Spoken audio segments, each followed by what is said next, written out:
Welcome to రాజనీతి.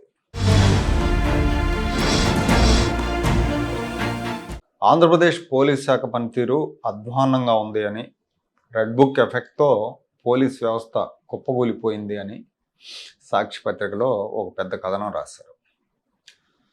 యాక్చువల్గా Andhra Pradesh police శాఖ మీద ఈ కూటమి అధికారంలోకి వచ్చినప్పటి నుంచి కూడా జగన్మోహన్ రెడ్డి ఆయన పరివారం తీవ్రమైన ఆరోపణలు చేస్తూ ఉన్నారు. పోలీసులు ఏదో అధికార పార్టీ ఏం చెప్తే అది చేస్తున్నారు, రెడ్ బుక్ రాజ్యాంగాన్ని అమలు చేస్తున్నారని చెప్పి విమర్శలు చేస్తూ ఉన్నారు.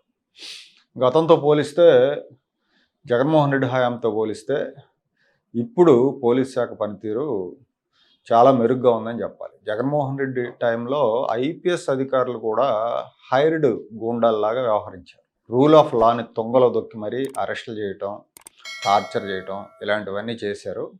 వాటితో కంపేర్ చేసుకుంటే ఇప్పుడు చాలా మెరుగ్గా ఉందని చెప్పాలి. వీళ్ళ దుష్ప్రచారం ఎలా ఉంటుందంటే, వాస్తవాలను పూర్తిగా కప్పెట్టి అసత్యాలు ప్రచారం చేస్తారు, నిస్సిగ్గుగా చెప్తారు. సాక్షి పత్రికలో కూడా నిస్సిగ్గుగా రాస్తారు.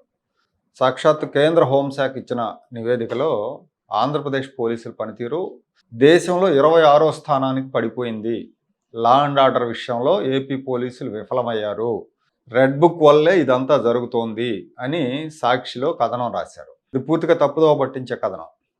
ప్రజలకు భద్రత, సత్వర న్యాయం అందించడంలో ఆంధ్రప్రదేశ్ పోలీస్ శాఖ అట్టర్ ఫ్లాప్ అయిందని రాశారు. పోలీస్ సంస్కరణల అమల్లో ఆంధ్రప్రదేశ్ కంటే చిన్న రాష్ట్రాలైన హర్యానా, గోవా, అస్సాం మంచి పనితీరు కనబరుస్తూ దేశంలో తొలి 3 స్థానాల్లో ఉన్నాయని రాశారు.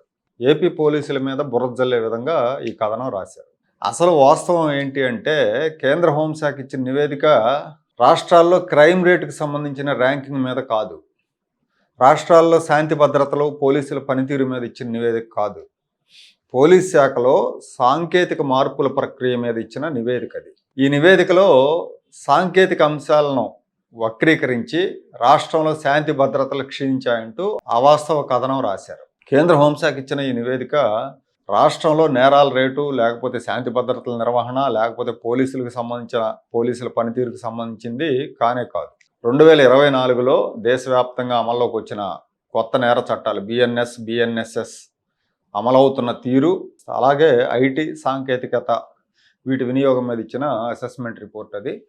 కేంద్ర హోంశాఖ నివేదికలో మొత్తం 100 పాయింట్లలో జాతీయ సగటు 72.71 అయితే ఆంధ్రప్రదేశ్ 67.18 పాయింట్లు సాధించింది. జాతీయ సగటు కంటే 5.53 పాయింట్లు స్వల్ప తేడా ఉంది. దక్షిణాది రాష్ట్రాల పరంగా చూస్తే, దక్షిణాది రాష్ట్రాలన్నిటికంటే ఆంధ్రప్రదేశ్ అత్యుత్తమ ప్రదర్శన కనబరిచిందని చెప్పాలి. ఎందుకంటే ఏపీ స్కోర్ 67.18 పాయింట్లు ఉంటే కర్ణాటక స్కోర్ 61.26 ఉంది, తమిళనాడు 58.96 ఉంటే తెలంగాణ 53.91, కేరళ 45.30 స్కోర్ సాధించినాయి. కాబట్టి దక్షిణాది రాష్ట్రాల్లో సాంకేతికత వినియోగంలో, అలాగే బిఎన్ఎస్ చట్టాల అమల్లో ఏపీ మెరుగ్గా ఉన్నట్లు లెక్క. పెద్ద రాష్ట్రాలన్నీ ఈ విషయంలో వెనకబడ్డాయి. చిన్న చిన్న రాష్ట్రాలు, కేంద్రపాలిత ప్రాంతాలు మాత్రం సులభంగా సాంకేతిక ప్రక్రియను పూర్తి చేసి పై స్థానంలో ఉన్నాయి. వాటితో పెద్ద రాష్ట్రాలను పోల్చి సాక్షి కథనం అల్లింది. పైగా అది పోలీస్ పనితీరు మీద అన్నట్టుగా కథనం రాశారు. ఇది ఏపీ పోలీస్ మీద బురద జల్లటమే. కేంద్రం నిర్దేశించిన 65 నోటిఫికేషన్లో ఆంధ్రప్రదేశ్ ఇప్పటికే 63 నోటిఫికేషన్ పూర్తి చేసింది. అలాగే కోర్టులకు సంబంధించిన ఈ సమన్ల జారీ, నేషనల్ ఇన్ఫర్మేటిక్స్ సెంటర్ ఎన్ఐసి పరిధిలోని సర్వర్ల అనుసంధానం వంటివి రాష్ట్ర పోలీస్ శాఖ పరిధిలో ఉండదు. అవి న్యాయస్థానాలు, కేంద్ర ఐటీ ఏజెన్సీ పరిధిలో ఉంటాయి. ఉత్తరాది రాష్ట్రాలు ఎన్ఐసి సిస్టమ్ని ఇంటిగ్రేటర్గా వాడుతుంటే, దక్షిణాది రాష్ట్రాలు సిస్టమ్ ఇంటిగ్రేటర్లను వాడుతున్నాయి. ఈ వ్యత్యాసం మూలంగా సాంకేతిక అనుసంధానానికి కొంత సమయం పట్టొచ్చు. ఇది పోలీస్ శాఖ వైఫల్యం ఎంతమాత్రం కాదు. వాస్తవం ఇదైతే ఉద్దేశపూర్వకంగా రాష్ట్రంలో శాంతి భద్రతలకు, పోలీసుల పనితీరుకు ముడిపెట్టి సాక్షిలో కథనాలు రాశారు. రాష్ట్రంలో కూటమి ప్రభుత్వం అధికారంలోకి వచ్చిన తర్వాత వీళ్ళంతా కూడా పనిగట్టుకొని పోలీసుల మీద దాడి చేస్తూ ఉన్నారు. రెడ్ బుక్ రాజ్యాంగాన్ని అమలు చేస్తున్నారు పోలీసులు. అలాగే కొంతమంది పోలీస్ అధికారులని ఎక్కడున్నా కానీ, సప్త సముద్రాల అవతలున్నా కానీ లాక్కొచ్చి బట్టలు ఉడదీస్తామని జగన్మోహన్ రెడ్డి సహా ఆ పార్టీ నాయకులు హెచ్చరికలు జారీ చేస్తూ ఉన్నారు. వాస్తవానికి ఈ రెడ్ బుక్ అమలవుతుందని గొడవ చేస్తున్నారు వైసీపీ వాళ్ళు. కానీ అసలు రెడ్ బుక్ అమలు కావట్లేదు, లోకేష్ ఇచ్చిన హామీ అమలు కావట్లేదు అనే బాధ తెలుగుదేశం కార్యకర్తల్లో ఉంది. రెడ్ బుక్ అమలు చేస్తే బాగుంటుందని వాళ్ళు అనుకుంటున్నారు. వీళ్ళేమో అమలు చేయకముందే అమలు చేస్తున్నారని గగ్గోలు పెడుతున్నారు. డీజీపీగా గతంలో ద్వారకా తిరుమలరావు ఉన్నప్పటికంటే ఇప్పుడు హరీష్ కుమార్ గుప్తా వచ్చిన తర్వాత వైసీపీ అక్రమార్కుల మీద చర్యల విషయంలో పోలీసులు చురుగ్గా వ్యవహరిస్తున్నారు, వేగంగా వ్యవహరిస్తున్నారు. అది కూడా సాక్షి కడుపు మంటకు కారణం.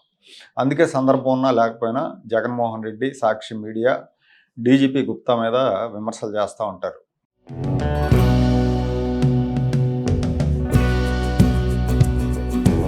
Like, share and subscribe to Rajaniti channel.